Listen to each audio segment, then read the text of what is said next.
女士们、先生们、朋友们，首先，我谨代表中国人民争取和平与裁军协会，向此次国际研讨会主办方日本禁止原子弹氢弹国民会议致以诚挚问候。当前，新冠肺炎疫情仍在全球蔓延，中国和世界各国都面临抗击疫情、稳定经济、保障民生的艰巨任务。主办方以视频方式举办禁止原子弹氢弹世界大会国际研讨会，为各方提供了新的交流平台。衷心感谢主办方的努力。和才会希望借此机会向为抗击疫情做出重要贡献的日本医务工作者和日本人民表达由衷的慰问。新冠肺炎是近100年来人类遭遇的影响范围最广的全球性大流行病，给世界各国带来严重冲击，夺去数十万人的宝贵生命。面对疫情，中国共产党和中国政府始终坚持人民至上、生命至上，果断采取严格的管控措施，全力以赴救治生命。中国人民经过艰苦卓绝努力，付出巨大代价，取得了疫情防控阻击战重大战略成果。目前，中国已基本控制住国内疫情，但仍然面临反弹的压力。中国将在常态化疫情防控前提下，统筹做好经济社会发展工作，为世界经济复苏提供动力。病毒是全人类共同的敌人，中国本着依法、公开、透明、负责任的态度，第一时间向国际社会通报疫情信息，积极参与和推动国际抗疫合作，毫无保留同各方分享防控和救治经验。中国对疫情给各国人民带来的苦难感同身受，尽己所能向国际社会提供人道主义援助，支持全球抗击疫情，以实际行动推动构建人类卫生健康共同体。习近平主席在第73届世界卫生大会视频会议开幕式上郑重宣布，中国将在2年内提供20亿美元的国际援助，在华设立全球人道主义疫情仓库和枢纽，助力非洲提升疾病防控能力。新冠疫苗将作为全球公共产品，与 G20 成员一道落实暂缓最贫困国家债务偿付倡议。疫情初期，我们得到许多国家慷慨相助，日本政府和各界人士向中国捐赠大量抗疫物资，山川异语、风月同天等诗句温暖和感动了疫情中的众多中国百姓，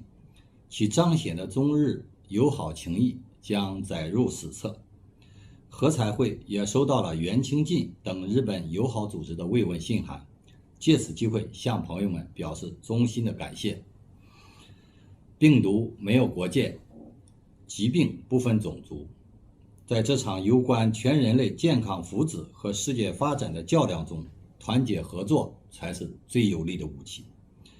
然而，国际上个别国家蓄意把疫情政治化、病毒标签化，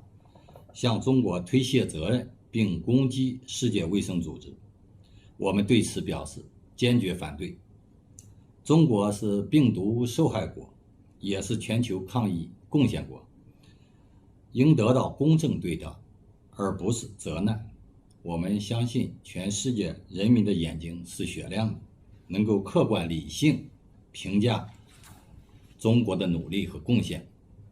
希望得到各位日本朋友们的理解和支持。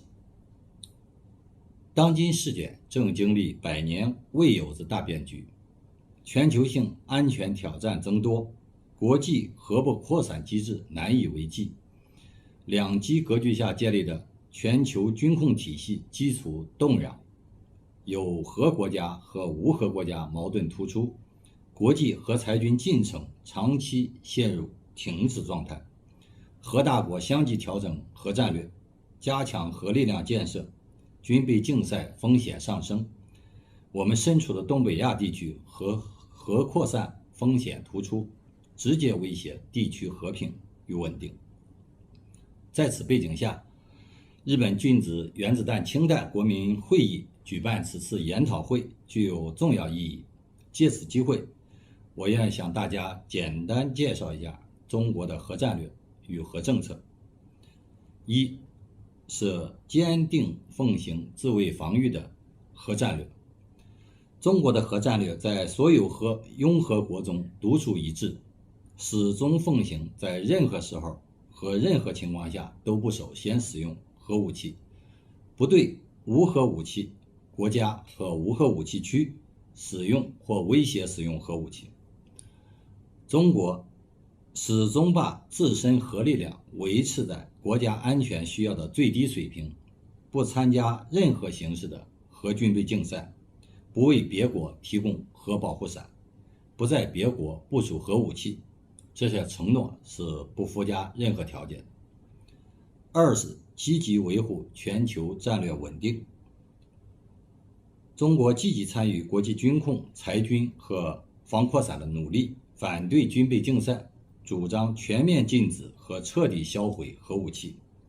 中国已经签署和加入了不扩散核武器条约等数十个多边军控、裁军和防扩散条约。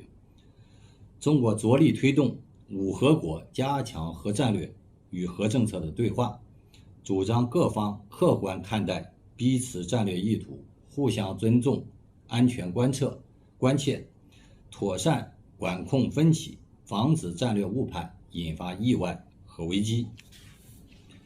三是努力推进核安全国际合作。和平开发利用核能是世界各国的共同愿望，确保核安全是世界各国的共同责任。中国批准了核安全领域所有国际法律文书，支持国际原子能机构在核安全国际合作中发挥核心作用，重视国家间核安全政策交流与务实合作。中国认真履行国际义务，推动构建公平、合作、共赢的国际核安全体系，坚持公平原则，提升全球核安全水平，打造核安全命运共同体。近期个别国家炒作中国加入美俄核裁军谈判进程，对此我们认为，拥有最大核武库的国家对核裁军负有特殊责任、优先责任。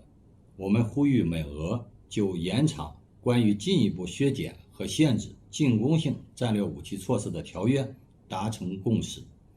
并在此基础上进一步大幅削减核武器，为其他核武器国家参加多边核裁军谈判创造条件。中国人民争取和平与裁军协会作为中国最大的民间和平组织，其宗旨就是反对军备竞赛和战争，争取裁军、全面禁止和彻底销毁核武器及其他大规模杀伤性武器，共同维护世界和平，推动构建人类命运共同体。